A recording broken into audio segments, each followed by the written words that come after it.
स्वागत है आपका केटीवी स्टोरी चैनल पर। यहाँ आपको नई नई और दिलचस्प कहानियाँ मिलेंगी। अगर आप पहली बार इस चैनल पर आए हैं तो चैनल को सब्सक्राइब कर लीजिए और वीडियो अच्छी लगे तो कमेंट और लाइक करना बिल्कुल मत भूलिए। आज की कहानी बहुत पुरानी है, जब मानिकपुर राज्य के राजा समर सेन का इकलौता बेटा था जिसका नाम था रतन सेन।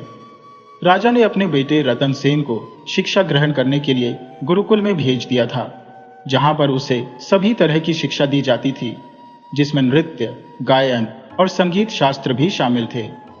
परंतु राजकुमार की सबसे ज्यादा दिलचस्पी संगीत में थी और वह बचपन से ही संगीत कला का अभ्यास करने लगा।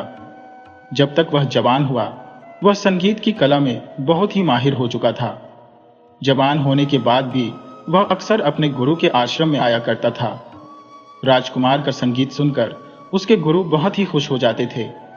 जब राजकुमार गाना गाता तो उसका गाना सुनकर मनुष्यों के साथ साथ आसपास के सभी पशु पक्षी भी मंत्रमुग्ध हो जाते थे। परंतु इसके साथ साथ एक समस्या यह थी कि राजकुमार को संगीत के अलावा किसी और विषय में दिलचस्पी ही नहीं थी।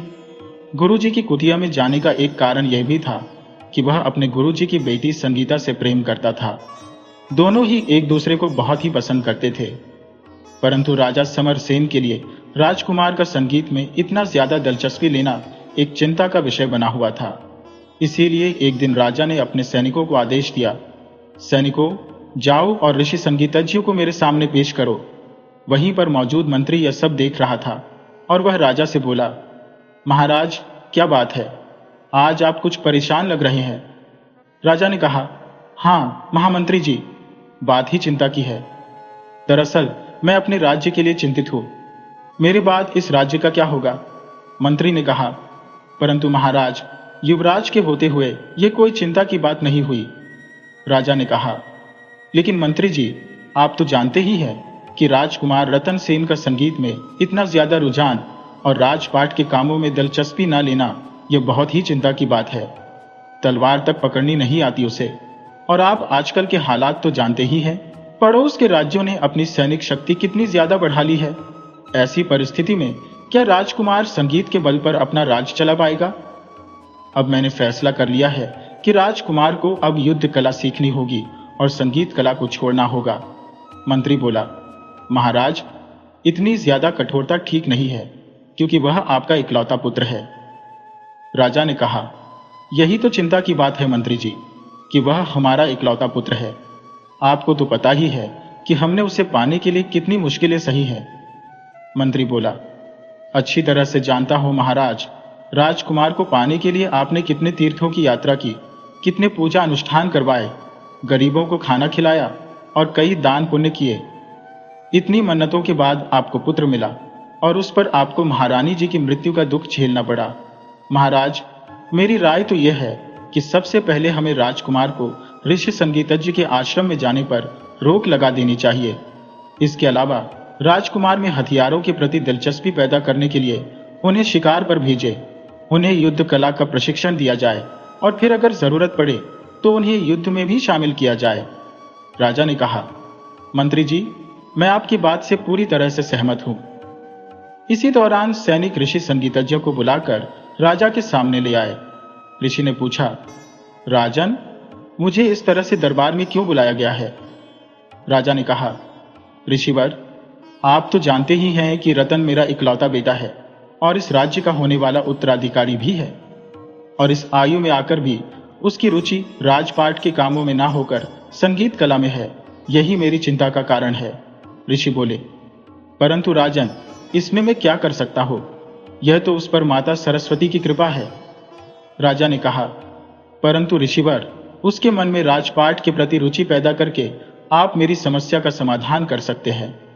ऋषि ने पूछा, लेकिन वो कैसे राजन? राजा ने कहा, ऋषिवर, मैं चाहता हूं कि आप राजकुमार को संगीत से दूर कर दें। ऋषि ने कहा, यह तो असंभव है राजन, क्योंकि संगीत राजकुमार के प्राण है। उन्हें संगीत से दूर करना मानो उनके प्राणों को हर लेना हो।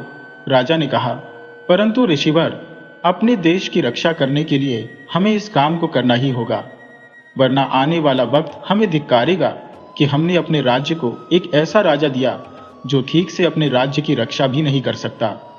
आप उसके गुरु हैं ऋषिवर। आप उसे समझाइए कि उसे संगीत के अलावा राजकाज के कार्यों में भी दिलचस्पी लेनी चाहिए।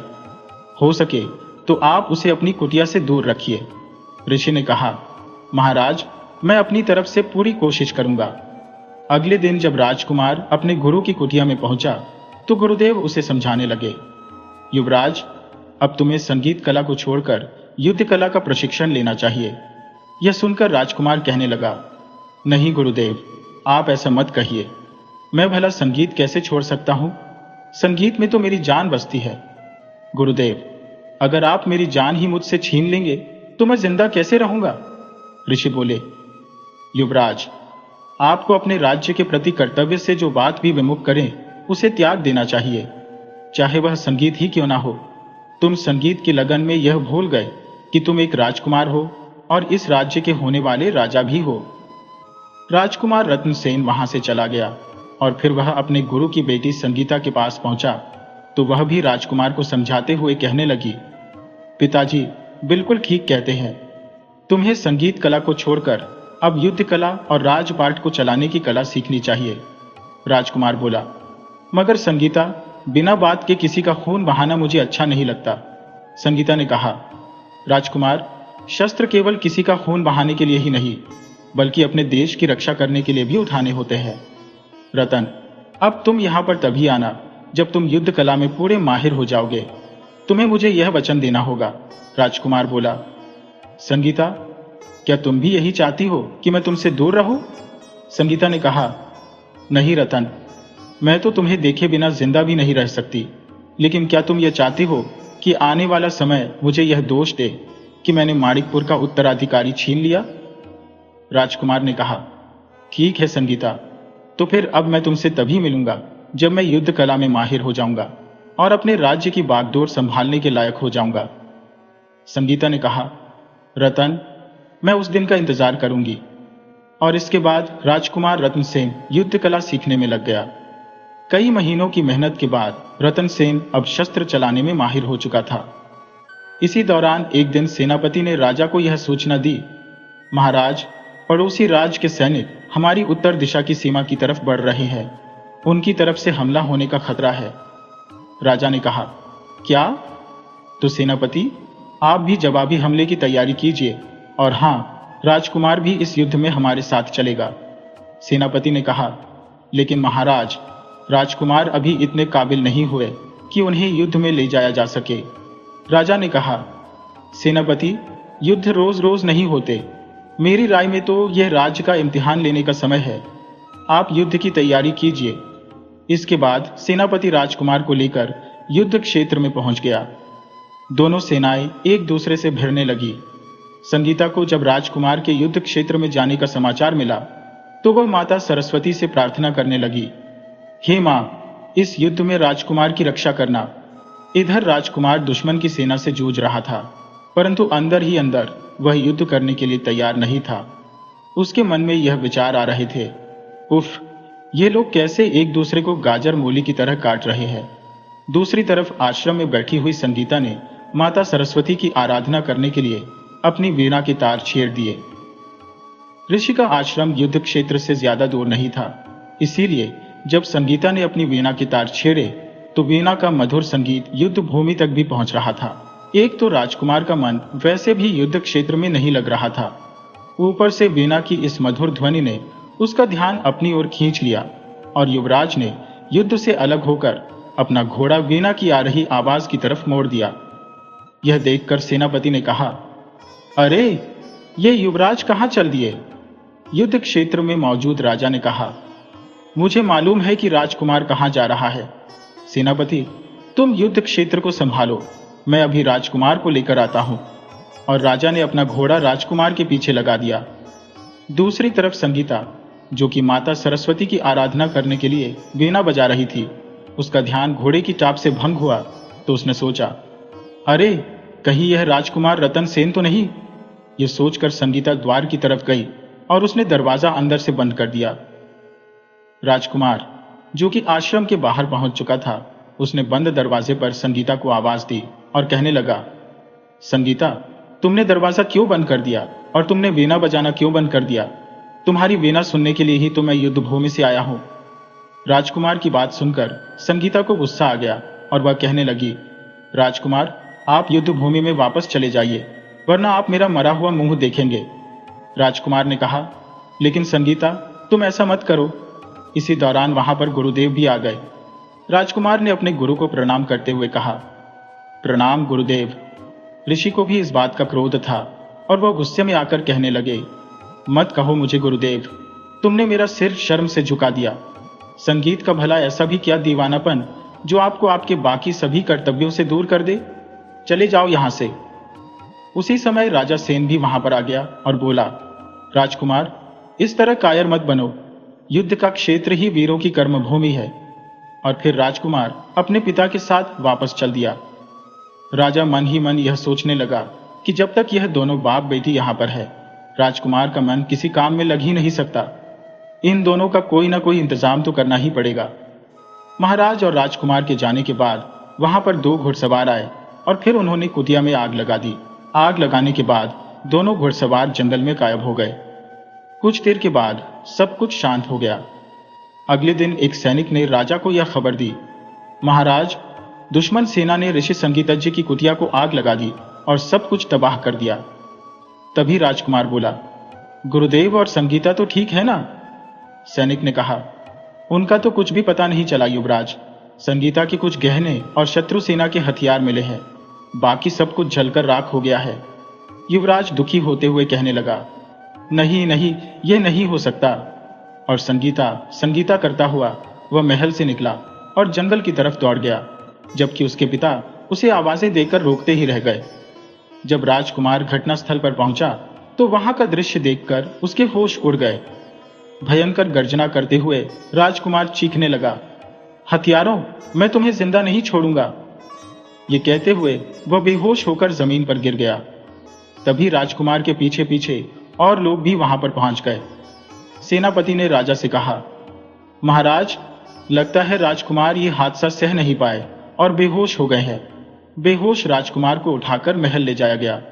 राजवैद्य को बुलाया गया और राजवैद्य के इलाज के बाद जब राजकुमार को होश आया तो राजा अपने पुत्र से कहने लगा, कैसे हो बेटा? तुम हिम्मत से काम लो, होनी को भला कौन टाल सकता है? तुम अपने आप को संभालो। राजकुमार अपने पिता को कुछ कहने की कोशिश करने लगा, परंतु उसके गले से आवाज ही नहीं निकल रही थी। काफी कोशिश करने के बावजूद भी वह अपनी भावनाओं को अपने पिता से नहीं कह पा रहा था। असल में राजकुमार अपनी आवाज खो चुका था। तब महाराज ने वैद्य से पूछा, वैद्य जी, राजकुमार की आवाज को क्या हुआ?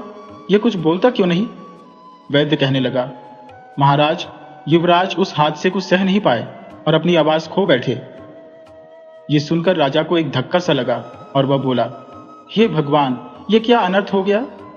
उसी वक्त एक सैनिक वहां पर आया और बोला, महाराज, हमारे एक दूसरे पड़ोसी प्रीतम राज्य ने हम पर आक्रमण कर दिया है और यह आक्रमण दक्षिण दिशा की ओर हमारी सीमा पर किया गया है। परेशान होते हुए राजा बोला, अरे, ये मुसीबत भी अभी आनी थी। एक तरफ से उत्तर दिशा का हमला अभी संभला नहीं कि दक्षिण से भी हमला हो गया।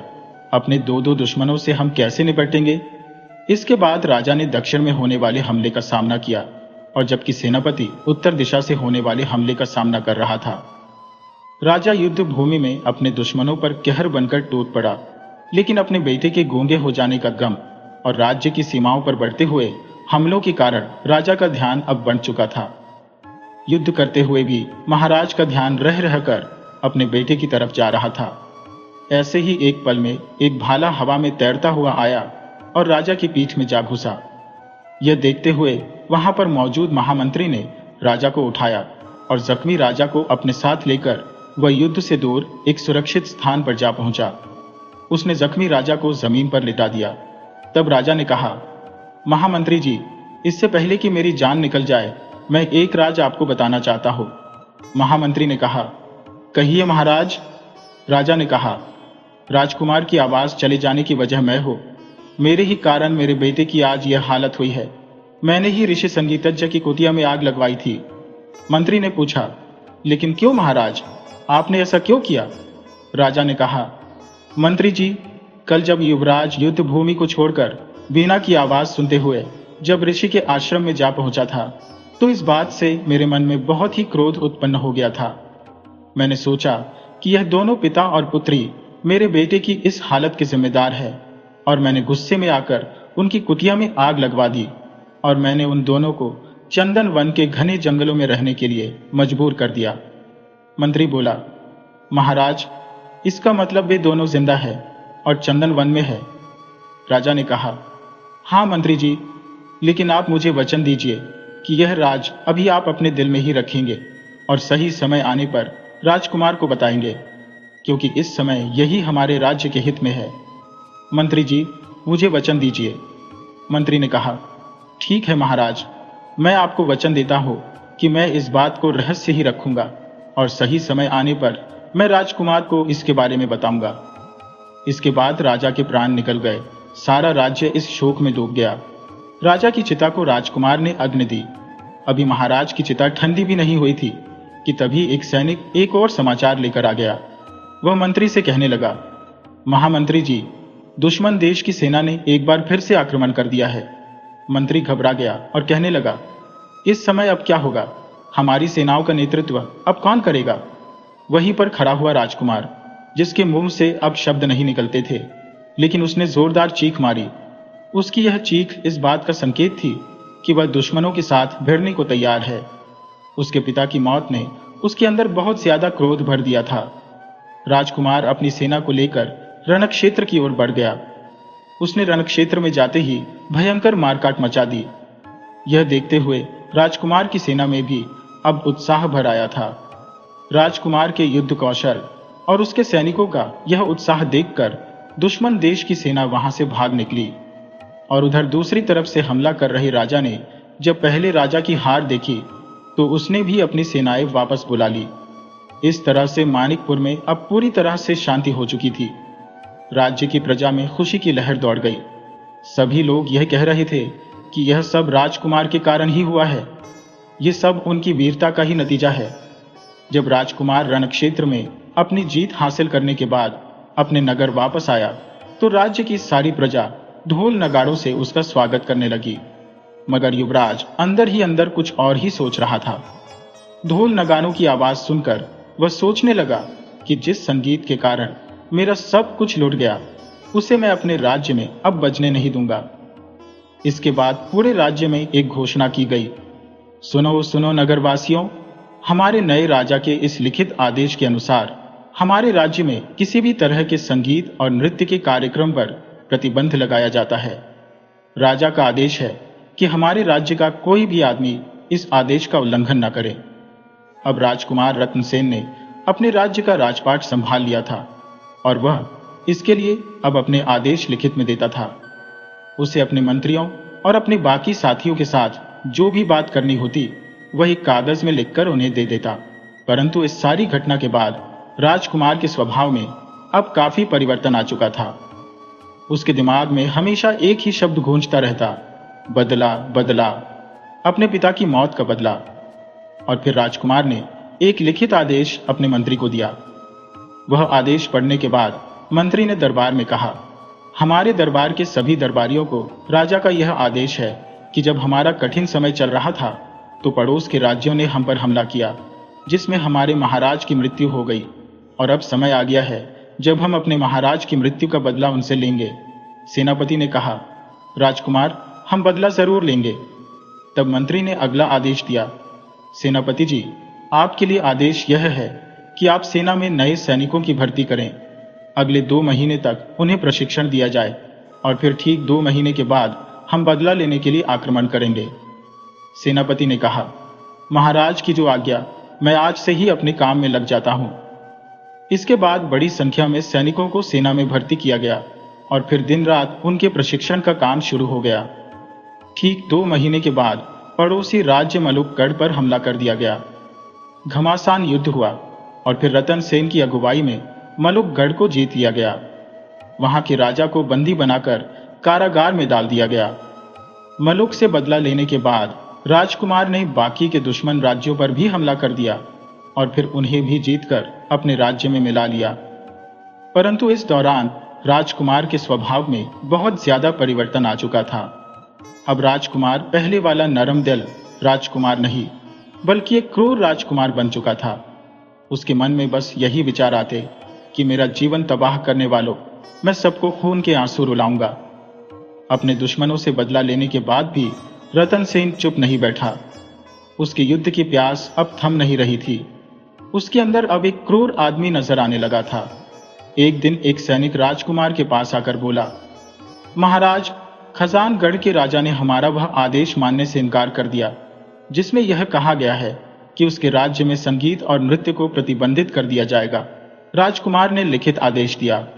उस राजा की इतनी हिम्मत कि वह हमारा आदेश न माने, उस पर आक्रमण की तैयारी करो। असल में जो राजकुमार पहले संगीत और नृत्य का रसिया था, वह अब तलवार और खून का रसिया बन चुका था। क्रूरता तो जैसे उसके जीवन का अंग बन गई थी और संगीत से उसे नफरत हो गई थी। उसकी क्रूरता का तांडव चारों दिशाओं में गूंज रहा था। पड़ोस के सभी राज्यों को उसने आतंकित कर रखा था। दूसरे राज्य के राजा भी डर के मारे अपने अपने राज्यों में संगीत पर रोक लगा चुके थे। यहां तक कि रतन सेन के अपने राज्य में भी अब लोग परेशान होने लगे थे। उसी के राज्य में एक दिन एक आदमी ने दूसरे से कहा, क्या बात है भाई, घर में पोते का जन्म हुआ है तो क्या गीत संगीत नहीं होगा? दूसरा आदमी बोला, तुम्हें तो हमारे महाराज के आदेश का पता है, ऐसी गलती करके मुझे अपनी खाल नहीं उधरवानी। गीत संगीत और प्रेम भाव के बिना जैसे सभी खुशियां गायब हो चली थी। रतन सेन की यह क्रूरता सिर्फ पड़ोस के राज्यों में ही नहीं, बल्कि उसके अपने राज्य में भी दहशत फैलाती जा रही थी। अब पनघट पर पानी भरने वाली महिलाओं के गीतों की मधुर ध्वनि नहीं आती थी, ना ही कोई उत्सव की चहल पहल और ना ही किसी त्योहार की खुशियां। मिलजुल कर रहने वाले लोग अब एक दूसरे से कटे कटे से रहते थे। रतन सेन जिस भी रास्ते से गुजरता, मुरझाए और डरे हुए चेहरे उसे दिखाई देते। अब यह एक बहुत ही चिंता का विषय बन चुका था। पड़ोस के राज्यों से बढ़ती हुई दुश्मनी और अपने राज्य में लोगों के बीच में भाईचारे की होती हुई कमी, इस कारण से सभी लोग परेशान थे। यहां तक कि रतन सेन की सेना के सैनिकों में भी अब असंतोष फैलने लगा था। सैनिक एक दूसरे से बातें करते, ना जाने कब तक हमें यह युद्ध झेलने पड़ेंगे। अगर ऐसा ही चलता रहा तो समझो, प्रेम भाव और दोस्ती की भावना तो इस दुनिया से खत्म ही हो जाएगी। जब से हमारे महाराज की मृत्यु हुई है, तब से हमने अपने राजकुमार को कभी खुश होते हुए नहीं देखा। उनकी खुशियों को तो जैसे ग्रहण लग गया है। न जाने कब फिर से वह खुशियों भरे दिन आएंगे। मैं तो यह प्रार्थना करता हूँ कि मां सरस्वती एक बार फिर से हमारे राजकुमार की आवाज लौटा दे, ताकि फिर से सब कुछ पहले जैसा खुशनुमा हो सके। राज्य के ऐसे हालात देखकर सबसे ज्यादा अगर किसी को चिंता थी तो वह थे महामंत्री शिवदत्त। वह सोचने लगा, राजकुमार रत्नसेन के स्वभाव में ऐसा परिवर्तन आएगा, यह तो खुद कभी हमारे स्वर्गीय महाराज ने भी नहीं सोचा होगा। न जाने कब तक राजकुमार रत्नसेन यूं भीतर ही भीतर घुटते रहेंगे। बस अब और नहीं, इस राज्य की भलाई के लिए मुझे संगीत पर लगे हुए इस प्रतिबंध को तोड़ना ही होगा। किसी भी तरह से, किसी भी कीमत पर मुझे संगीत को वापस लाना ही होगा। इसका बस एक ही उपाय है, सिर्फ एक ही उपाय। और इसके बाद महामंत्री अपने सोचे हुए उपाय को पूरा करने के लिए वहां से चल दिया। और अगली ही सुबह जैसे चमत्कार हो गया। संगीत के मधुर स्वर राजमहल के आसपास के वातावरण में गूंजने लगे। संगीत की यह ध्वनि सुनकर सभी लोग हैरान थे, लेकिन राजकुमार के कानों में जब यह संगीत पड़ा तो उसकी क्रूरता में जैसे उबाल आ गया। संगीत की स्वर लहरिया जैसे वातावरण में नया जीवन घोल रही थी। पक्षी चहचहाने लगे, ऐसा लगा मानो पूरी प्रकृति फिर से झूम उठी हो। परंतु यह स्वर लहरिया सुनकर राजा रत्नसेन के मन में यह विचार उठने लगे, कौन है यह गुस्ताख, मैं इसे जिंदा नहीं छोड़ूंगा। और फिर गुस्से में आया हुआ रतन सेन संगीत की ध्वनि जिस दिशा से आ रही थी, उस दिशा में तलवार लिए हुए दौड़ पड़ा। कुछ दूर तक जाने पर वह हैरान हो गया और सोचने लगा, अरे ये रास्ता तो गुरुदेव की कुटिया की तरफ जा रहा है। जैसे ही वह उस जगह पर पहुंचा तो सोचने लगा, अरे वैसी ही कुटिया, लेकिन वो कुटिया तो जलकर भस्म हो गई थी। अब राजकुमार का क्रोध शांत हो चुका था। उस जगह का वातावरण आज भी वैसा ही पवित्र था जैसा कि पहले था। राजकुमार सोचने लगा, सब कुछ पहले जैसा ही है। वीणा से निकलती हुई यह स्वर लहरिया बिल्कुल वैसी ही है जैसी संगीता बजाया करती थी। ये सब कुछ देखकर उसका हृदय व्याकुल हो गया था। अनजानी आशा लिए हुए वह कुटिया में प्रवेश करता है और सामने संगीता को बैठा हुआ देखकर वो हैरान रह गया और फिर रतन सेन के मुंह से एक शब्द निकला, संगीता। संगीता बोली, राजकुमार रतन सेन। रतन सेन अपनी भावनाओं को काबू में नहीं रख पाया और उसने आगे बढ़कर संगीता को गले से लगा लिया। संगीता को पा लेने की खुशी से महाराज रतन सेन की आवाज एक बार फिर से वापस लौट आई थी। तभी वहां पर उसके गुरुदेव और महामंत्री भी पहुंच गए और फिर महामंत्री ने राजा रतन सेन को उनके पिता की कही हुई सारी बात बता दी कि उस दिन ऋषि की कुटिया पर आक्रमण किसी और ने नहीं बल्कि उनके पिता ने करवाया था। सारी बात जानने के बाद रतन सेन ने कहा, ओह, तो यह सब कुछ मेरे पिताजी ने किया था। महामंत्री ने कहा, हाँ महाराज, परंतु ये सब कुछ आपके और इस राज्य की भलाई के लिए किया गया था। रतन सेन ने कहा, महामंत्री जी, मेरी समझ में सब कुछ आ गया, परंतु अगर मैं यह बात पहले ही समझ जाता तो फिर इतना कुछ होता ही नहीं। महामंत्री बोला, राजकुमार, आप इसके लिए अपने आप को जिम्मेदार मत ठहराए, क्योंकि यह तो नियति का खेल है। जो होना था वह तो होकर ही रहेगा। इसके बाद राज्य से संगीत और नृत्य पर लगे हुए प्रतिबंध हटा दिए गए। स्वर लहरियां एक बार फिर से गूंज उठी, लेकिन अब एक अंतर था। संगीत कला और राजनीति में अब एक समन्वय था। मानिकपुर एक बड़ा ही शांतिप्रिय और समृद्ध राज्य बन चुका था।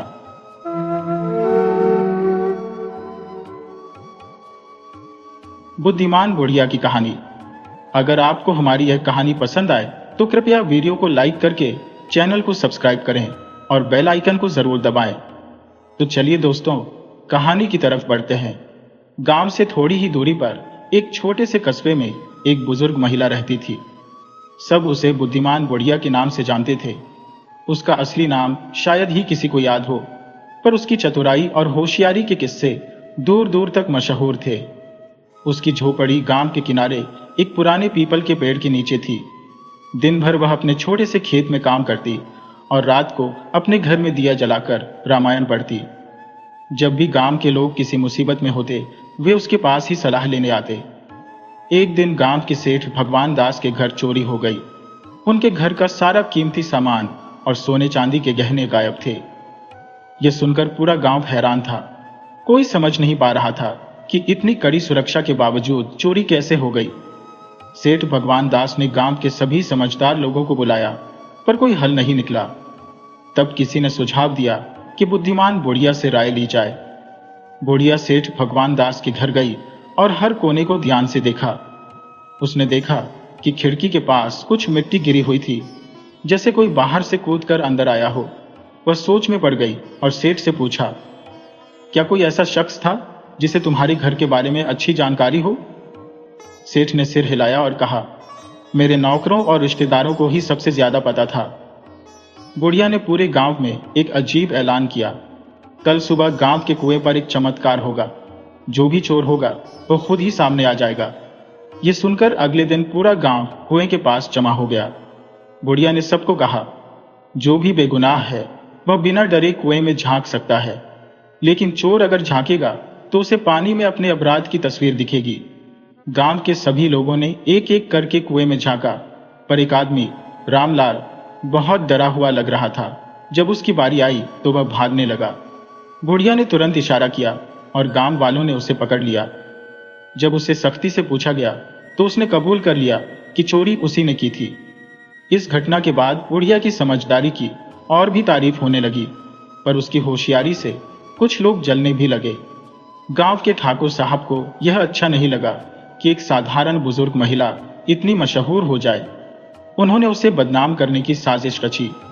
एक दिन ठाकुर साहब ने गांव में अफवाह फैला दी कि बुढ़िया के पास कोई गुप्त शक्ति है जिससे वह चोर पकड़ सकती है। धीरे धीरे कुछ लोगों ने उस पर शक करना शुरू कर दिया। कुछ का मानना था कि अगर वह इतनी ही चतुर है तो उसने अब तक खुद ही अमीर क्यों नहीं बन गई। एक रात ठाकुर ने अपने आदमियों को भेजकर बुढ़िया की झोपड़ी के पास एक झूठा सबूत रखवा दिया, जिससे यह साबित हो सके कि वह चोरों की सरगना है। अगली सुबह जब गांव के लोग वहां पहुंचे तो उन्हें कुछ सोने के सिक्के और कीमती सामान उसकी झोपड़ी में मिला। बुढ़िया को जबरन पंचायत में बुलाया गया। ठाकुर साहब ने कहा, देखो, यह औरत दूसरों की चोरियां पकड़ती थी, पर असल में यह खुद चोरों की सरगना निकली। बुढ़िया चुपचाप रही। उसने देखा कि ठाकुर के कुछ आदमी आपस में इशारों से बात कर रहे थे। उसने अपना दिमाग लगाया और गांव वालों से कहा, अगर मैं चोर होती तो यह सामान मेरी झोपड़ी में क्यों होता? क्या कोई चोर इतना मूर्ख होगा कि वह चोरी का माल अपने ही घर में रखे? गांव वाले इस बात पर सोच में पड़ गए। तभी एक आदमी ने हिम्मत करके कहा, कल रात मैंने ठाकुर साहब के 2 आदमियों को बुढ़िया की झोपड़ी के पास कुछ रखते देखा था। ये सुनते ही ठाकुर का चेहरा सफेद पड़ गया। जब ठाकुर के आदमियों को पकड़ा गया और उनसे सख्ती से पूछा गया तो उन्होंने सब कुछ उगल दिया। ठाकुर साहब की साजिश का पर्दाफाश हो गया और पंचायत ने उन्हें गांव छोड़ने का आदेश दिया। बुढ़िया की ईमानदारी और होशियारी फिर से साबित हो गई। गांव के लोग उसे और भी ज्यादा इज्जत देने लगे। अब जब भी कोई मुश्किल आती, लोग पहले उसकी राय लेने जाते। समय बीतता गया और बुद्धिमान बुढ़िया की कहानियां पीढ़ी दर पीढ़ी सुनाई जाने लगी। वह एक प्रेरणा बन गई कि सच्चाई और होशियारी से हर मुश्किल को हल किया जा सकता है। कुछ सालों बाद गांव में एक रहस्यमयी शख्स आया। वह गांव वालों से अजीब अजीब सवाल पूछने लगा और बुढ़िया के बारे में जानने की कोशिश करने लगा। लोग घबरा गए और बुढ़िया को इसकी खबर दी। बुढ़िया ने उस शख्स को अपने घर बुलाया और पूछा, तुम कौन हो और यहां क्यों आए हो? शख्स ने मुस्कुराते हुए कहा, मेरा नाम जय सिंह है। मैं एक व्यापारी हूं और सुना है कि आप बहुत होशियार हैं। मैं आपको एक चुनौती देना चाहता हूं। अगर आप इसे हल कर पाए तो मैं आपके गांव को सोने से भर दूंगा। गांव के लोग उत्सुकता से देखने लगे। बुढ़िया ने उसे चुनौती बताने को कहा। जय सिंह ने 3 पहेलियां पूछी जो बहुत मुश्किल थी। बुढ़िया ने अपनी सूझबूझ से उनका जवाब दिया और जय सिंह हैरान रह गया। उसने वादा निभाते हुए गांव के विकास के लिए बड़ा योगदान दिया। गांव में खुशहाली लौट आई। लेकिन बुढ़िया जानती थी कि जीवन में चुनौतियां कभी खत्म नहीं होती। एक दिन राजा के दरबार से संदेश आया कि राजा खुद बुढ़िया से मिलना चाहते हैं। यह खबर पूरे गांव में फैल गई। गांव वाले उत्साहित थे, पर बुढ़िया ने सोचा कि यह बुलावा किसी बड़ी परीक्षा का संकेत हो सकता है। राजमहल पहुंचने पर बुढ़िया ने देखा कि दरबार में कई विद्वान और मंत्री बैठे थे। राजा ने कहा, बुद्धिमान बुढ़िया, तुम्हारी होशियारी की कहानियां दूर दूर तक फैली हैं। मैं देखना चाहता हूं कि क्या तुम वास्तव में इतनी चतुर हो। अगर तुम मेरी दी गई चुनौती को हल कर पाए तो मैं तुम्हें अपने राज्य की राजगुरु बना दूंगा। बुढ़िया ने विनम्रता से सिर झुकाया और चुनौती सुनने को तैयार हो गई। राजा ने 3 सवाल पूछे। दुनिया की सबसे बड़ी सच्चाई क्या है? ऐसी कौन सी चीज है जो जितनी बांटी जाए उतनी ही बढ़ती है? अगर तुम्हारे पास कुछ भी ना हो तो तुम राजा को क्या उपहार दोगी? दरबार में खड़े सभी विद्वान चौंक गए। ये सवाल आसान नहीं थे, पर बुढ़िया मुस्कुराई और सोचने लगी। कुछ देर बाद उसने जवाब दिया, राजन, दुनिया की सबसे बड़ी सच्चाई मृत्यु है। इससे कोई नहीं बच सकता, चाहे वह राजा हो या गरीब। राजा ने सिर हिलाया। जवाब सही था। दूसरा उत्तर है ज्ञान। ज्ञान जितना बांटा जाता है उतना ही बढ़ता है। दरबार में सराहना होने लगी। फिर राजा ने तीसरा सवाल दोहराया। बुढ़िया ने अपनी खाली मुट्ठी राजा की ओर बढ़ाई और कहा, राजन, अगर मेरे पास कुछ भी नहीं है तो मैं आपको विनम्रता और सच्चाई का उपहार दे सकती हूँ। ये चीजें अनमोल होती है। राजा बहुत प्रभावित हुआ और घोषणा की, बुद्धिमान बुढ़िया, तुमने अपनी होशियारी फिर से साबित कर दी। मैं तुम्हें अपना सलाहकार नियुक्त करता हूँ ताकि तुम अपनी चतुराई से राज्य के फैसलों में मदद कर सको। बुद्धिमान बुढ़िया की बढ़ती प्रसिद्धि कुछ लोगों को पसंद नहीं आ रही थी। गांव में कुछ स्वार्थी और जलने वाले लोग उसे नीचा दिखाने के लिए नई चालें सोचने लगे। उनमें से एक था हरिराम, जो ठाकुर साहब के खास आदमी में से एक था। उसने गांव में अफवाह फैलाई कि बुढ़िया कोई साधारण इंसान नहीं, बल्कि तंत्र मंत्र जानने वाली कोई मायावी औरत है।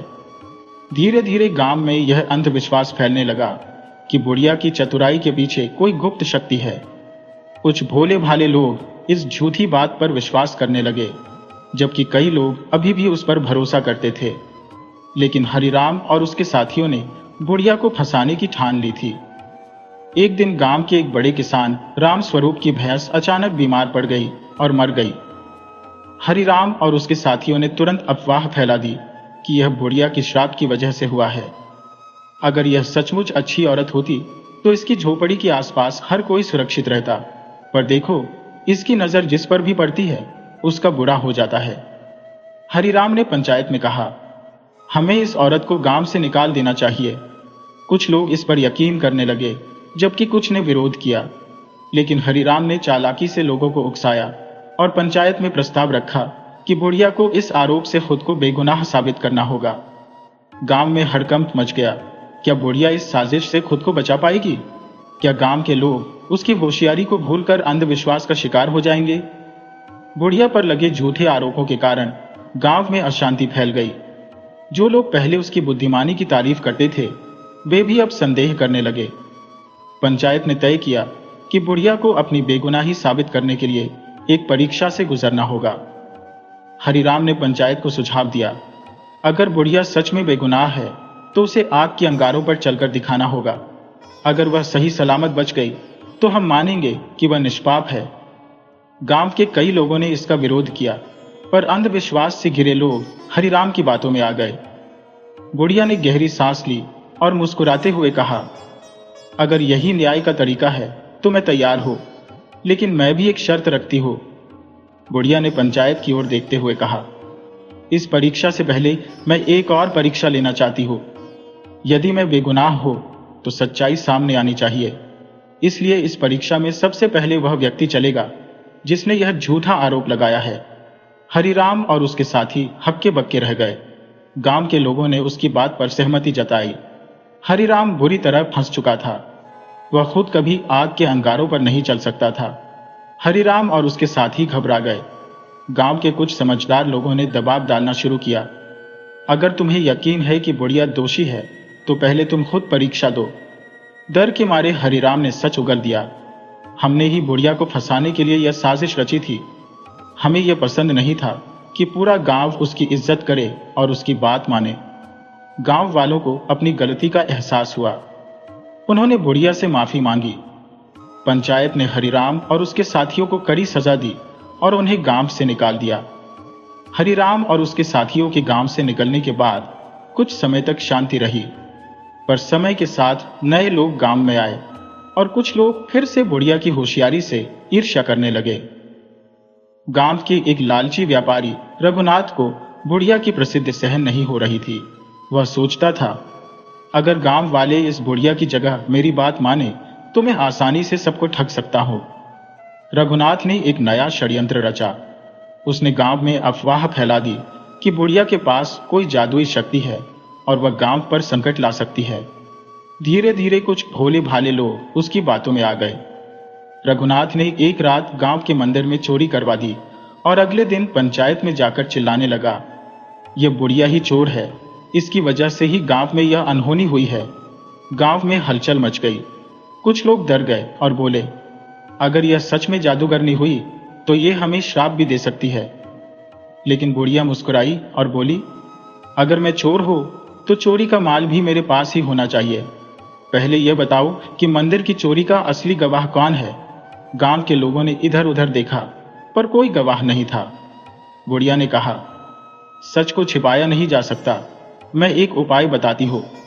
बुढ़िया ने सबको मंदिर में बुलाया और कहा, अगर सच्चे दिल से भगवान से प्रार्थना की जाए तो भगवान खुद चोर का नाम बता देंगे। फिर उसने गांव के सभी लोगों को बारी बारी से मंदिर में प्रवेश करने को कहा और अंदर जाकर भगवान के सामने यह बोलने को कहा, मैं निर्दोष हूं। रघुनाथ के आदमी एक एक करके गए, पर जब रघुनाथ की बारी आई तो वह कांपने लगा। जैसे ही उसने मंदिर में कदम रखा, वह घबराकर बाहर भागने लगा। गांव वालों ने उसे पकड़ लिया और जब उसे सख्ती से पूछा गया तो उसने सच उगल दिया, मैंने ही चोरी करवाई थी ताकि बुढ़िया को दोषी ठहराया जा सके। समय बीतता गया और बुद्धिमान बुढ़िया की ख्याति अब सिर्फ गांव तक सीमित नहीं रही, बल्कि आसपास के राज्यों तक फैल चुकी थी। लोग उसकी चतुराई और न्यायप्रियता की मिसालें दिया करते, लेकिन अब उसकी जिंदगी की सबसे कठिन परीक्षा सामने आने वाली थी। एक दिन राजा के दूत गांव में आए और उन्होंने घोषणा की, राजा ने बुद्धिमान बुढ़िया को अपने दरबार में बुलाया है। अगर वह राजा की परीक्षा में सफल हुई तो उसे राज्य की सबसे बड़ी सम्मानित सलाहकार बनाया जाएगा। अगर असफल हुई तो उसे हमेशा के लिए इस राज्य से निकाल दिया जाएगा। गांव के लोग घबरा गए, पर बुढ़िया मुस्कुराई और बोली, जब तक दिमाग सही दिशा में चलता रहे तब तक कोई भी परीक्षा कठिन नहीं होती। चलो राजा की चुनौती भी देख लेते हैं। राजा के महल में बुढ़िया का स्वागत बड़े सम्मान के साथ किया गया, पर राजा के चेहरे पर एक शरारती मुस्कान थी। उसने कहा, अगर तुम सच में इतनी होशियार हो तो 3 चुनौतियों को हल करके दिखाओ। अगर सफल हुई तो राज्य की मुख्य सलाहकार बनोगी, लेकिन अगर असफल हुई तो तुम्हें इस राज्य से निष्कासित कर दिया जाएगा। राजा के सामने 2 औरतें खड़ी थी और दोनों एक ही नवजात बच्चे को अपनी संतान बता रही थी। राजा ने बुढ़िया से कहा, तुम्हें बिना किसी सबूत के यह बताना होगा कि असली मां कौन है। बुढ़िया ने कुछ देर तक दोनों औरतों को देखा, फिर उसने एक चाल चली। उसने सैनिक से कहा, इस बच्चे को 2 हिस्सों में बांट दो ताकि दोनों औरतों को उसका बराबर हिस्सा मिल सके। पहली औरत तुरंत चिल्ला उठी, नहीं, ऐसा मत करो। मैं इस बच्चे को छोड़ने को तैयार हूं, पर इसे नुकसान मत पहुंचाओ। दूसरी औरत चुपचाप खड़ी रही। बुढ़िया मुस्कुराई और बोली, यही असली मां है, क्योंकि मां अपने बच्चे को मरते नहीं देख सकती। राजा और दरबारियों ने उसकी होशियारी की सराहना की। फिर राजा ने बुढ़िया को एक खाली मिट्टी का गमला दिया और कहा, इसमें सोने का बीज उगाकर दिखाओ, तभी तुम्हें अगली चुनौती मिलेगी। बुढ़िया ने हंसते हुए जवाब दिया, महाराज, सोने के बीज नहीं होते। अगर कोई कहे कि उसने सोने का पौधा उगाया है तो वह झूठा होगा। राजा ने ताली बजाई और कहा, तुमने यह चुनौती भी पार कर ली। बुद्धिमान बुढ़िया अब राजा की मुख्य सलाहकार बन चुकी थी, पर उसके लिए यह कोई सम्मान पाने की बात नहीं थी, बल्कि यह उसके जीवन की सबसे बड़ी जिम्मेदारी थी। वह जानती थी कि अगर उसने राजा को सही सलाह नहीं दी तो राज्य में अन्याय और अराजकता फैल सकती है। राजा ने बुढ़िया से कहा, मेरे दरबार में आए दिन लोग अपनी समस्याएं लेकर आते हैं। मुझे नहीं पता कि किसका न्याय करना सही होगा और किसका नहीं। बुढ़िया ने मुस्कुराते हुए कहा, महाराज, न्याय वह होता है जिसमें किसी के साथ अन्याय ना हो। मैं आपको एक सुझाव दूंगी। उसने एक बड़ा तराजू मंगवाया और कहा, जिस व्यक्ति का मामला हो उसके पक्ष में और विपक्ष में सबूत रखकर तराजू में तोले। जिस पक्ष का वजन ज्यादा होगा वही सच्चाई होगी। राजा को यह बात समझ में आ गई। उसने बुढ़िया की न्याय के तराजू को पूरे राज्य में लागू कर दिया। राजा के राज्य में कुछ गांव ऐसे थे जहां अकाल पड़ा था। लोग भूखे मर रहे थे और किसान खेती नहीं कर पा रहे थे। बुढ़िया ने राजा से कहा, महाराज, अगर राजा की प्रजा भूखी रहे तो उसका शासन भी कमजोर हो जाता है। आपको तुरंत एक योजना बनानी होगी। राजा ने पूछा, क्या योजना हो सकती है? बुढ़िया ने कहा, राज्य के सभी अमीर लोगों से कर वसूल कर गरीबों में बांट दीजिए। साथ ही हर गांव में एक अनाज कोठी बनाई जाए जहां हर व्यक्ति अपनी जरूरत के अनुसार अनाज ले सके, पर उसे उतना ही अनाज दिया जाए जितना वह मेहनत से वापस लौटा सके। राजा ने यह योजना लागू कर दी और कुछ ही महीनों में राज्य में भूख की समस्या खत्म हो गई। एक दिन राजा के दरबार में एक धनी व्यापारी आया। उसने कहा, महाराज, मेरे नौकरों ने मेरे खजाने से चोरी कर ली है, कृपया मुझे न्याय दिलाए। बुढ़िया ने उस व्यापारी की आंखों में देखा और पूछा, तुम्हारे पास कितना धन है? व्यापारी बोला, मेरे पास अनगिनत सोने चांदी के सिक्के हैं, मेरी गिनती में भी नहीं आते। बुढ़िया ने राजा से कहा, महाराज, जब इस व्यापारी को खुद ही नहीं पता कि उसके पास कितना धन है तो उसे यह कैसे पता चला कि चोरी हुई है? राजा को समझ में आ गया कि व्यापारी केवल लालच में आकर अधिक धन पाने की कोशिश कर रहा था। उसने व्यापारी को झूठ बोलने के जुर्म में सजा सुना दी। समय बीतता गया और बुढ़िया की होशियारी की चर्चा दूर दूर तक फैलने लगी। राजा के दरबार में आए दिन नए नए मामले आते और बुढ़िया अपनी चतुराई से उनका हल निकाल देती। लेकिन अब उसकी असली परीक्षा होने वाली थी। एक दिन राजा को खबर मिली कि पड़ोसी राज्य का राजा युद्ध की तैयारी कर रहा है। उसने अपने सैनिकों को सीमा पर तैनात कर दिया था और किसी भी वक्त आक्रमण कर सकता था। राजा चिंतित था। उसने तुरंत बुढ़िया को बुलाया। राजा ने कहा, माता, हमें क्या करना चाहिए? यदि युद्ध हुआ तो हमारे कई सैनिक मारे जाएंगे और प्रजा को भारी नुकसान होगा। बुढ़िया ने कुछ देर सोचा और फिर कहा, युद्ध लड़ने से पहले यह समझना जरूरी है कि दुश्मन वास्तव में चाहता क्या है। अगर हम उसके इरादों को पहले ही जान लें तो बिना खून खराबे के समाधान निकाला जा सकता है। राजा ने पूछा, लेकिन हम यह कैसे जानेंगे? बुढ़िया मुस्कुराई और बोली, मैं स्वयं वहां जाऊंगी। राजा को पहले तो यह सुनकर आश्चर्य हुआ, पर वह जानता था कि बुढ़िया की होशियारी पर संदेह करना व्यर्थ है। बुढ़िया एक साधारण ग्रामीण महिला के रूप में पड़ोसी राज्य के बाजार में चली गई। वहां उसने स्थानीय लोगों से बातचीत की और धीरे धीरे सच्चाई सामने आने लगी। पड़ोसी राज्य का राजा दरअसल धन और अनाज की कमी से जूझ रहा था। उसके सैनिक असंतुष्ट थे और जनता में भी अस्थिरता थी। इसलिए वह युद्ध की धमकी देकर राजा से धन ऐंठना चाहता था। बुढ़िया वापस लौटी और राजा को सब बताया। उसने कहा, अगर हम इसे युद्ध में उलझने दें तो यह हमारे लिए भी नुकसानदायक होगा, लेकिन अगर हम इसे होशियारी से हल करें तो बिना रक्त बहाए जीत सकते हैं। राजा ने पूछा, कैसे? बुढ़िया बोली, उन्हें युद्ध के बजाय मदद की जरूरत है।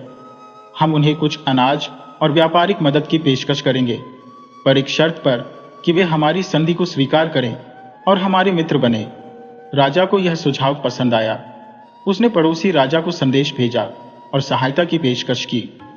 पड़ोसी राजा को भी समझ में आ गया कि युद्ध से उसे कुछ नहीं मिलेगा। उसने तुरंत संधि स्वीकार कर ली।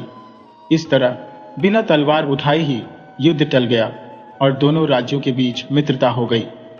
राजा ने बुढ़िया की चतुराई की एक बार फिर प्रशंसा की, लेकिन क्या यही बुढ़िया की आखिरी परीक्षा थी या फिर कोई और बड़ी चुनौती उसकी प्रतीक्षा कर रही थी? समय बीतता गया और बुढ़िया की चतुराई और न्यायप्रियता की चर्चा पूरे राज्य में ही नहीं बल्कि दूर दूर तक फैल गई। राजा ने उसे अपने दरबार में सम्मानित किया और सलाहकार बना लिया। एक दिन राजा ने बुढ़िया से पूछा, माता, आपने अपने जीवन में इतनी होशियारी से हर कठिनाई का हल निकाला, क्या आप हमें अपनी सबसे महत्वपूर्ण सीख देना चाहेंगी? बुढ़िया मुस्कुराई और कहा, राजन, 3 चीजें कभी न भूलना, सत्य, धैर्य और करुणा। राजा ने उत्सुकता से पूछा, इनका क्या महत्व है? बुढ़िया बोली, सत्य, अगर तुम्हारी नीयत सच्ची है तो संसार की कोई शक्ति तुम्हें हरा नहीं सकती। झूठ और छल से मिली जीत भी एक दिन हार में बदल जाती है। धैर्य, हर समस्या का समाधान समय के साथ आता है। जो व्यक्ति धैर्य रखता है वही सच्चा विजेता होता है। करुणा, अगर तुम्हारे निर्णयों में करुणा होगी तो तुम्हारा राज्य सदैव खुशहाल रहेगा। जो दूसरों के दुख को समझता है वह कभी अकेला नहीं होता। राजा ने बुढ़िया की इन सीखों को अपने जीवन में उतार लिया। उसने एक न्यायप्रिय शासन चलाया जिससे राज्य समृद्ध हुआ और प्रजा सुखी रही। कुछ वर्षों बाद जब बुढ़िया वृद्ध हो गई तो उसने अपना शेष जीवन समाज की सेवा में बिता दिया। लोगों के दिलों में वह केवल एक चतुर बूढ़ी औरत नहीं बल्कि एक ज्ञान की देवी बन गई। जब वह इस दुनिया से विदा हुई तो राजा ने उसकी स्मृति में एक विशाल पुस्तकालय बनवाया जहां लोग आकर ज्ञान प्राप्त कर सकें। वह पुस्तकालय केवल किताबों का घर नहीं था बल्कि बुढ़िया की होशियारी और सीख का प्रतीक था। यह कहानी हमें सिखाती है कि होशियारी ताकत से बड़ी होती है। समस्याओं का समाधान केवल युद्ध से नहीं बल्कि समझदारी से भी किया जा सकता है। सत्य, धैर्य और करुणा ही सच्ची विजय दिलाते हैं। और इस तरह बुढ़िया की कहानी भले ही समाप्त हो गई हो, लेकिन उसकी सीखें युगों युगों तक अमर रहेंगी।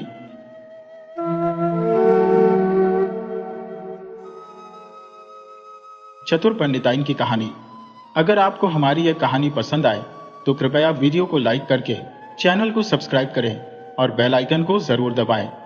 तो चलिए दोस्तों, कहानी की तरफ बढ़ते हैं। गांव शिवपुर अपने सीधे सादे लोगों और धार्मिक माहौल के लिए मशहूर था। गांव का सबसे बड़ा और सम्मानित परिवार था पंडित रामलाल का, जिनकी विद्वता दूर दूर तक चर्चित थी। रामलाल जी के प्रवचन न केवल गांव में बल्कि आसपास के दूसरे गांवों में भी प्रसिद्ध थे।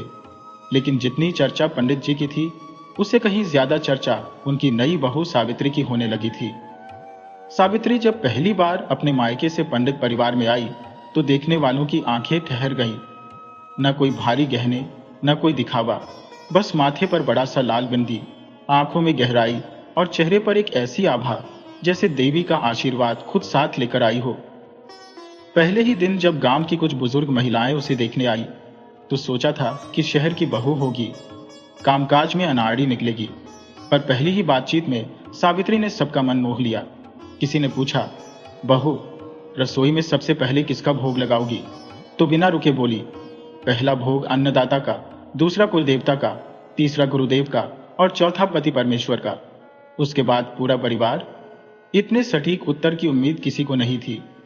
गांव की औरतें फुसफुसाने लगी, ये बहू साधारण नहीं है, जरूर पिछले जन्म में कोई बड़ी तपस्विनी रही होगी। पंडित परिवार की परंपरा थी कि हर नई बहू को पहले ही हफ्ते में शिव मंदिर में 56 भोग चढ़ाने का जिम्मा दिया जाता। गांव भर की निगाहें इसी बात पर टिकी थी कि यह नई बहू क्या करती है। सावित्री ने बिना किसी घबराहट के रसोई संभाली। हल्दी, धनिया, इलायची और जायफल की खुशबू पूरे घर में फैल गई। कोई देखकर चौंकता, कोई चुपके से मुस्कुराता, क्योंकि किसी को भरोसा नहीं था कि यह काम नई बहू अकेले कर पाएगी। लेकिन जब भोग तैयार हुआ तो एक एक व्यंजन ऐसा लगा जैसे देवी अन्नपूर्णा ने अपने हाथों से बनाया हो। मंदिर में जब भोग पहुंचा तो पुजारी ने गिनती की, पूरे 56 व्यंजन थे, बल्कि एक और ज्यादा। जब पुजारी ने पूछा, यह 57वां व्यंजन कौन सा है? तो सावित्री ने मुस्कुराकर कहा, यह मेरी भक्ति का व्यंजन है, जो गिनती में नहीं आता, भावना में आता है। यह सुनते ही मंदिर में बैठे सभी लोग अवाक रह गए। किसी ने आज तक ऐसी बात नहीं सुनी थी। धीरे धीरे सावित्री की चतुराई की चर्चाएं पूरे गांव में फैलने लगी। कोई कहता, बहू के हाथ में सरस्वती का वास है, तो कोई कहता, यह खुद लक्ष्मी का रूप है। लेकिन हर दिन नई परीक्षा सामने आ रही थी। गांव का एक कुटिल साहूकार था, हरिप्रसाद, जिसने गांव के आधे लोगों की जमीन हड़प ली थी। एक दिन वह पंडित रामलाल के घर आ धमका और बोला कि पंडित जी ने 2 साल पहले गंगा पूजन के लिए उससे 500 मोहर उधार ली थी, जो अब तक चुकता नहीं किया। पंडित रामलाल हैरान थे, उन्होंने तो कभी उधार लिया ही नहीं। लेकिन हरिप्रसाद जुबान लड़ाने में माहिर था। कहने लगा, पंडित जी की जुबान ही सबसे बड़ा सबूत है। सावित्री चुपचाप सब सुन रही थी, फिर धीरे से बोली, साहूकार जी, जब कर्ज दिया था तब गवाह कौन था? हरिप्रसाद थोड़ा अटक गया, बोला, पंडित जी की जुबान ही गवाह है। सावित्री ने कहा, जब जुबान ही गवाह है तो उसी जुबान से सुन लीजिए, कर्ज लिया ही नहीं। गांव के लोग ठहाके मारकर हंस पड़े। हरिप्रसाद गुस्से से तिल मिलाकर लौट गया। पंडित रामलाल ने मन ही मन सोचा, यह बहू तो घर की लक्ष्मी ही नहीं, हमारी रक्षा करने वाली दुर्गा भी है। धीरे धीरे सावित्री हर घर की चर्चा बन गई। कोई बीमार होता तो सावित्री के बताए कांधे से ठीक हो जाता, कोई झगड़ा करता तो सावित्री की एक बात से सुलह हो जाती, कोई समस्या लेकर आता तो सावित्री बिना किसी किताब या शास्त्र के ऐसा उपाय बता देती कि समस्या जड़ से खत्म। पंडित रामलाल अब प्रवचन देने बैठते तो लोग पहले सावित्री बहू के किस्से पूछते, फिर शास्त्र ज्ञान सुनते, पर सावित्री की असली परीक्षा अभी बाकी थी। मंदिर में होने वाली चोरी, गांव के कुएं में दिखने वाली परछाई और एक रहस्यमय पुजारी का आगमन, यह सब सावित्री के सामने ऐसे राज्य खोलने वाले थे जिनसे पूरा गांव हिल उठेगा। गांव के बीचों बीच स्थित शिव मंदिर, जिसकी शिखर घंटियों की गूंज दूर तक सुनाई देती थी, अचानक रहस्यों का केंद्र बन गया था। बीते कुछ दिनों से रोज सुबह मंदिर के गर्भगृह में शिवलिंग के पास कुछ चांदी के सिक्के बिखरे मिलते। पुजारी रामदास भी हैरान थे, यह चमत्कार था या कोई संकेत, समझ नहीं पा रहे थे। गांव वालों ने इसे देव कृपा मानकर भजन कीर्तन शुरू कर दिए। लेकिन सावित्री को इस बात में कुछ अजीब लगा।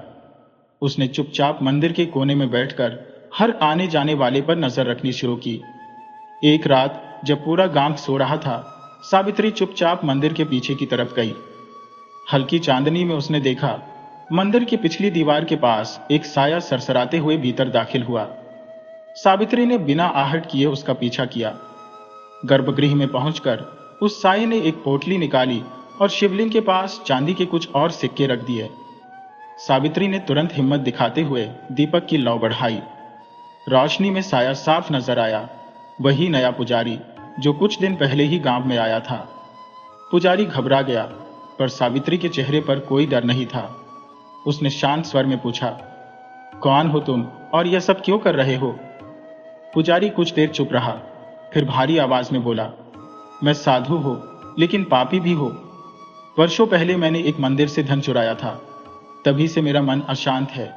अब उसी पाप को धोने के लिए हर रात शिवजी को यह चांदी लौटता हो, ताकि मेरे पाप कम हो सके। सावित्री ने गंभीर होकर कहा, पाप का प्रायश्चित सिर्फ दान करने से नहीं होगा। सच्चे मन से अपने कर्मों का सामना करोगे तभी शांति मिलेगी। पुजारी की आंखों में आंसू आ गए। उसने सिर झुकाकर वचन दिया कि अब सच सामने लाएगा और सबके सामने अपने पाप स्वीकार करेगा। सुबह जब गांव वाले मंदिर में इकट्ठा हुए तो वही पुजारी सबके सामने खड़ा था। उसने अपने बीते पाप बताए और सभी से क्षमा मांगी। लोग पहले तो चौंके, फिर सावित्री की समझदारी और भक्ति की सराहना करते हुए बोले, हमारी बहू तो सच में देवी का रूप है, जिसने एक चोर को साधु बना दिया। लेकिन यह सिर्फ शुरुआत थी। उसी शाम पंडित रामलाल के घर एक अजीब खबर पहुंची। गांव के पुराने कुएं में एक औरत की परछाई रोज नजर आती थी, जिसने पूरे गांव में सनसनी फैला दी थी।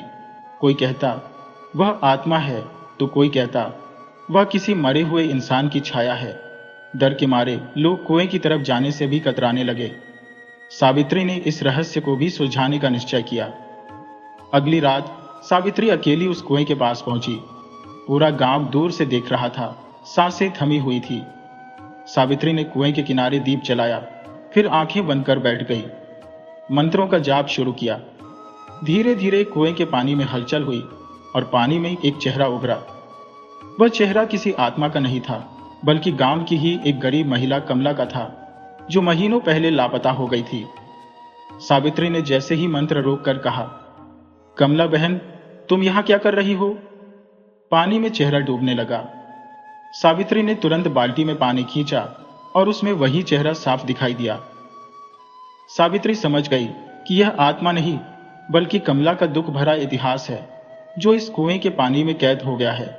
उसने गांव वालों को बुलाकर कहा, इस कुएं का पानी पवित्र है, पर इसमें किसी की पीड़ा बसी है। जब तक उस पीड़ा को सुना नहीं जाएगा, तब तक यह परछाई गांव को डराती रहेगी। गांव वालों ने सावित्री से उपाय पूछा तो उसने कहा, कल सुबह सब मिलकर इस कुएं पर एक सत्य कथा का पाठ करेंगे, जिसमें गांव की हर स्त्री अपने दुखों को कहेगी, ताकि इस जल में बसा दुख बाहर निकले। अगली सुबह गांव की औरतें जमा हुईं। एक एक कर सबने अपने दुख, संघर्ष और जीवन की पीड़ा सुनाई। किसी ने पति की बेरुखी, किसी ने गरीबी, किसी ने अपनी खोई हुई संतान का दर्द बांटा। धीरे धीरे कुएं का पानी बिल्कुल शांत हो गया। कमला की परछाई दोबारा कभी नजर नहीं आई। गांव की औरतों ने सावित्री को देवी स्वरूप मानकर उसकी पूजा शुरू कर दी। पंडित रामलाल ने अपनी पत्नी से कहा, हमने तो सोचा था पढ़ी लिखी बहू घर संभालेगी, पर यह तो पूरी दुनिया का संताप हरने आई है। सावित्री बस मुस्कुरा दी, पर उसकी मुस्कान में भी एक रहस्य छुपा था। क्या यह उसकी चतुराई थी, या सच में कोई दिव्य शक्ति उसे राह दिखा रही थी? यह कोई नहीं जानता था। गांव में सावित्री के चमत्कारों की चर्चा अब सिर्फ पड़ोसी गांवों तक ही सीमित नहीं थी, बल्कि आसपास के जिलों तक फैल चुकी थी। लोग उसे देवी का अवतार मानने लगे थे, मगर सावित्री अपने अंदर किसी ईश्वरीय शक्ति का दावा नहीं करती थी। उसका मानना था कि हर समस्या का हल धैर्य और चतुराई से किया जा सकता है। एक दिन गांव में एक व्यापारी का आगमन हुआ। वह बहुत ही धनवान था, मगर उसके चेहरे पर संतोष का नामो निशान नहीं था। उसकी आंखों में बस एक ही चिंता थी। उसका इकलौता बेटा महीनों से बीमार था। बड़े बड़े वैद्य, झाड़ फूंक करने वाले, यहां तक कि तांत्रिकों को भी बुला चुका था, मगर लड़के की हालत दिन ब दिन बिगड़ती जा रही थी। किसी ने व्यापारी को सावित्री का नाम बताया। व्यापारी तुरंत अपने बेटे को बैलगाड़ी में लेकर सावित्री के दरवाजे आ पहुंचा। सावित्री ने लड़के को देखा। उसकी आंखों के नीचे काले गड्ढे, चेहरा बुझा हुआ और शरीर इतना कमजोर कि हड्डियां तक झलक रही थी। व्यापारी ने रोते हुए कहा, मां, मेरा बेटा बचा लो। मैंने सुना है तुम्हारे पास देवी शक्ति है। अगर तुम चाहो तो इसे नया जीवन दे सकती हो। सावित्री ने कोई वादा नहीं किया, बस शांत स्वर में पूछा, इस बच्चे को सबसे ज्यादा क्या पसंद है? व्यापारी ने बताया, इसे मिठाई बहुत पसंद है, खासकर गुड़ के लड्डू, मगर बीमारी के बाद से कुछ भी नहीं खा पाता। सावित्री मुस्कुराई और बोली, तो इसका इलाज भी गुड़ के लड्डू से ही होगा। मगर इस लड्डू को बनाने के लिए पूरे गांव की औरतों का सहयोग चाहिए। क्या तुम तैयार हो? व्यापारी ने सिर हिलाया और सावित्री ने पूरे गांव में ऐलान करवाया कि अगले दिन हर घर की औरतें एक एक मुट्ठी आटा, गुड़ और घी लेकर चौपाल पर जमा होंगी। गांव वाले समझ नहीं पाए कि यह कैसी विद्या है, मगर अब तक सावित्री पर जो भरोसा बन चुका था, उसके आगे सवाल उठाने की किसी की हिम्मत नहीं हुई। अगले दिन गांव की औरतें अपनी अपनी पोटली लेकर आईं। सावित्री ने सबको एक घेरा बनाकर बैठने को कहा, फिर बोली, जिसके मन में कोई छल कपट, किसी के प्रति ईर्ष्या या किसी का बुरा करने की भावना हो, वह अपनी पोटली वापस ले जाए, क्योंकि इस लड्डू में सिर्फ पवित्रता का स्वाद होगा। कुछ औरतों ने सिर झुका लिया, कुछ ने पोटली वापस ले ली, मगर ज्यादातर वहीं बैठी रही। अब सावित्री ने सबके सामने मिलकर एक बड़ा लड्डू बनाया। उस लड्डू को शिव मंदिर में रखकर पूरी रात भजन कीर्तन हुआ और सुबह सावित्री ने व्यापारी के बेटे को अपने हाथों से वह लड्डू खिलाया। आश्चर्य की बात यह थी कि महीनों से जिसने एक निवाला भी नहीं खाया था, उसने पूरा लड्डू चट कर लिया। व्यापारी की आंखों में आंसू आ गए, मगर सावित्री जानती थी कि यह चमत्कार नहीं था, बल्कि गांव की एकता, औरतों की पवित्र भावना और प्रेम का असर था, जो उस लड्डू में घुलकर औषधि बन गया था। मगर यह बात उसने किसी को नहीं बताई। कुछ ही दिनों में व्यापारी का बेटा पूरी तरह स्वस्थ हो गया। अब गांव वाले सावित्री को देवी कहने लगे, मगर इस बीच गांव के जमींदार के कानों में भी सावित्री की चतुराई और चमत्कारों की खबर पहुंच चुकी थी। जमींदार, जिसे किसी की समझदारी से डर लगता था, उसने ठान लिया कि किसी भी तरह सावित्री की असली सच्चाई सबके सामने लानी है। उसने गांव के ही कुछ दुष्ट स्वभाव के लोगों को इकट्ठा किया और एक योजना बनाई। रात के अंधेरे में जब पूरा गांव सो रहा था, ये दुष्ट लोग सावित्री के आंगन में एक संदूक रखकर भाग गए। उस संदूक में गांव से चोरी किए गए सोने चांदी के गहने भरे थे, जो कुछ समय पहले गांव के मंदिर से चोरी हुए थे। सुबह होते ही जमींदार के लोगों ने शोर मचाना शुरू कर दिया। देखो, यही है चतुर पंडिताइन का सच। यह खुद चोरी करती है और देवी बनकर सबको धोखा देती है। गांव वाले पहले तो अवाक रह गए, मगर उन्होंने कहा, जब तक सावित्री खुद कुछ न कहे, हम कुछ नहीं मानेंगे। सावित्री ने शांत स्वर में कहा, अगर मैं दोषी हूं तो यह जमीन खुद मेरी गवाही देगी। मुझे सिर्फ एक दिन का समय चाहिए। गांव वालों ने उसे समय दे दिया। उस रात सावित्री ने अपने आंगन में गोबर से एक विशेष मंडल बनाया और उसमें एक दीप जलाकर बैठ गई। पूरी रात वह शिव मंत्रों का जाप करती रही।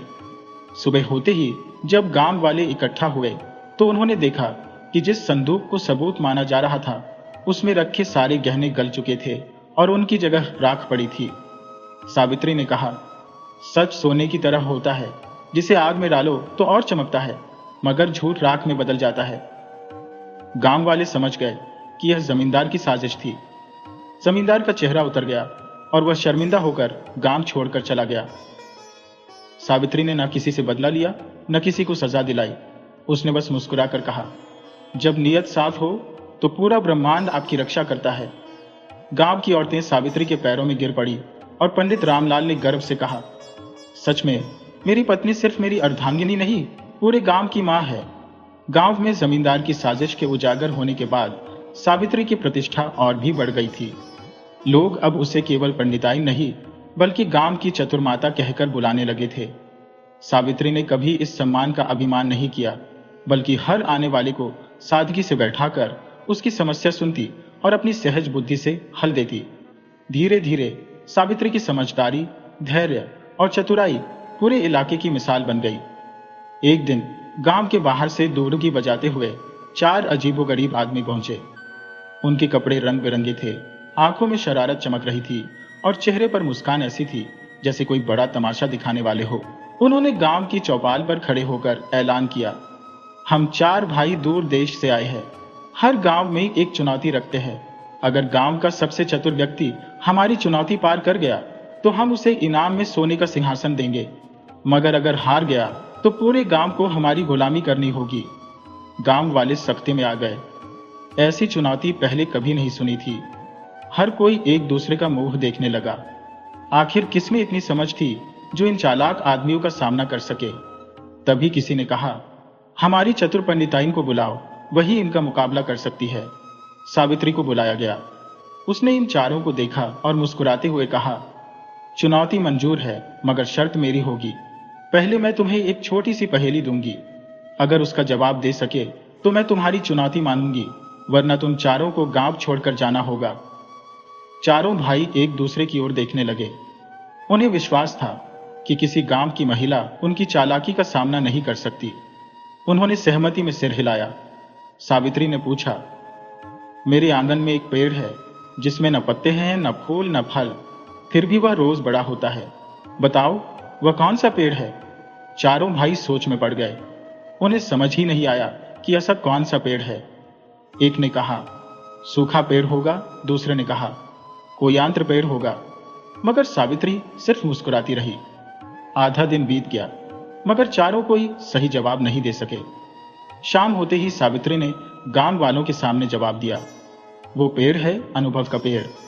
हर रोज जीवन में जो कुछ सीखते हैं वो अनुभव का फल बनकर हमारे भीतर बढ़ता रहता है। ये पेड़ हर उस इंसान के आंगन में है जो जीवन को समझना चाहता है। चारों भाई निरुत्तर हो गए। पहली बार किसी ने उनकी अकड़ को हराया था, मगर वे इतनी जल्दी हार मानने वाले नहीं थे। उन्होंने कहा, तुम सच में चतुर हो, मगर असली परीक्षा तो अभी बाकी है। हम एक और चुनौती देते हैं। सावित्री ने कहा, बताओ क्या चुनौती है? चारों ने कहा, हम गांव के अलग अलग हिस्सों में 4 रहस्य छोड़ेंगे। अगर तुम सूरज डूबने तक उन चारों रहस्यों को सुलझा लो तो हम हार मान लेंगे, वरना पूरा गांव हमारी गुलामी करेगा। सावित्री ने बिना किसी घबराहट के सिर हिला दिया। गांव वालों के चेहरे पर चिंता थी, मगर सावित्री की आंखों में अटूट विश्वास था। पहला रहस्य। गांव की नदी किनारे एक मिट्टी का घड़ा रखा गया। घड़े में पानी भरा था, मगर उसके अंदर एक छोटी सी चिट रखी थी। उस चिट पर लिखा था, इस घड़े का पानी पियो, मगर पानी कम ना हो। सावित्री ने घड़ा उठाया और बिना एक बूंद पानी गिराए नदी किनारे रखे केले के पत्ते को मोड़ा और पत्ते की नोक से चिट बाहर निकाल ली। उसने पानी को छुए बिना रहस्य हल कर दिया। दूसरा रहस्य। गांव की चौपाल पर एक बड़ा ताला लगा संदूक रखा गया, जिसके ऊपर लिखा था, इस ताले को बिना चाबी और बिना तोड़े खोलो। सावित्री ने थोड़ा सोचा, फिर पास ही खड़े एक छोटे बच्चे को बुलाया। उसने कहा, बेटा आंखें बंद करो और अपने हाथ इस ताले पर रख दो। अब मन ही मन भगवान से प्रार्थना करो कि यह ताला खुल जाए। बच्चे ने वैसा ही किया और कुछ ही पल में ताला खुद ही खुल गया। दरअसल वो ताला नकली था, जो सिर्फ दिखाने के लिए बंद था। सावित्री ने यह चालाकी तुरंत समझ ली थी। तीसरा रहस्य। गांव के पीपल पेड़ के नीचे एक मिट्टी की गुड़िया रखी गई और लिखा था, इस गुड़िया को बिना हाथ लगाए पानी में डालो। सावित्री ने पास खड़े एक लड़के को बुलाया और कहा, अपनी टोपी इस गुड़िया के ऊपर उछालो। लड़के ने वैसा ही किया और टोपी के झटके से गुड़िया नीचे गिरी और पानी में जा गिरी। सबने ताली बजाई। चौथा रहस्य। गांव के मंदिर में एक घंटी बांधी गई थी, जिसके नीचे लिखा था, इस घंटी को बजाओ मगर हाथ से नहीं। सावित्री ने एक पतली रस्सी ली और उसे हवा में घुमाकर घंटी से बांध दिया। फिर उसने रस्सी को खींचा और घंटी अपने आप बजने लगी। चारों भाई सन्न रह गए। उन्होंने पहली बार अपने से ज्यादा चतुर दिमाग देखा था। सूरज डूबने से पहले ही उन्होंने हार मान ली और गांव वालों के सामने सिर झुका लिया।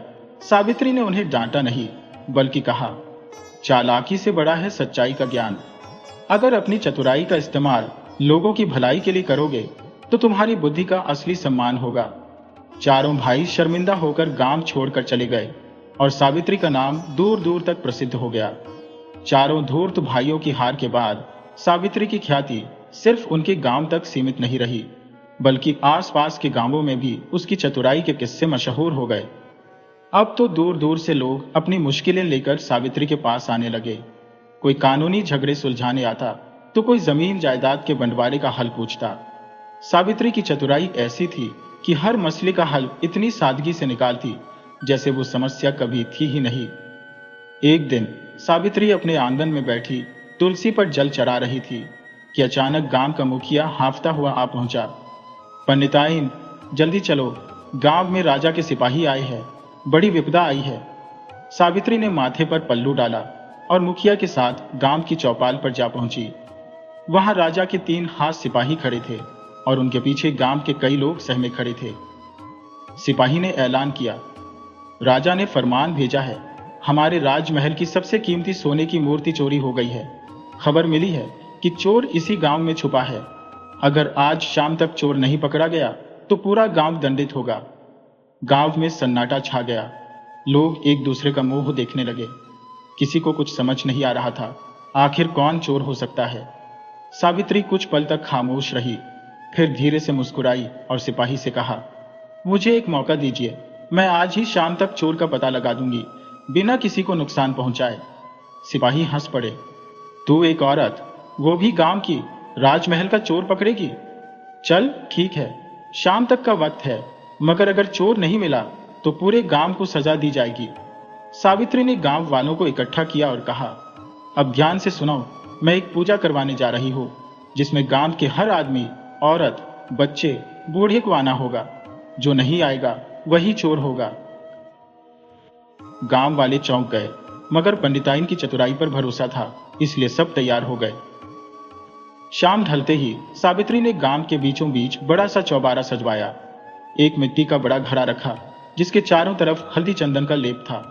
ऊपर आम की पत्तियां और गेंदे के फूल लटक रहे थे। सावित्री ने सबको बुलाकर कहा, यह घड़ा देवी का है, इसमें एक खास जल भरा है। हर आदमी इस जल में अपनी उंगली डुबोकर माथे पर लगाएगा और सच्चाई की शपथ लेगा। कहते हैं, जो पवित्र होगा उसका माथा ठंडा रहेगा, मगर जिसने चोरी की होगी उसके माथे पर जल लगते ही जलन होगी। गांव वाले एक एक कर आगे आए और जल माथे पर लगाया। किसी को जलन नहीं हुई। धीरे धीरे सबकी बारी आई। तभी एक आदमी, जो गांव के बाहर का नया बसने वाला था, वह पीछे हटने लगा। सावित्री की नजर उस पर पड़ी और उसने मुस्कुराकर कहा, क्या हुआ भाई, डर क्यों रहे हो? आओ, देवी का जल माथे पर लगाओ। उस आदमी के माथे पर पसीना आ गया। उसने बहाना बनाया, मुझे बुखार है, मैं बाद में आऊंगा। सावित्री ने सख्त आवाज में कहा, चोरी का डर बुखार से बड़ा होता है। अगर निर्दोष हो तो जल माथे पर लगाओ,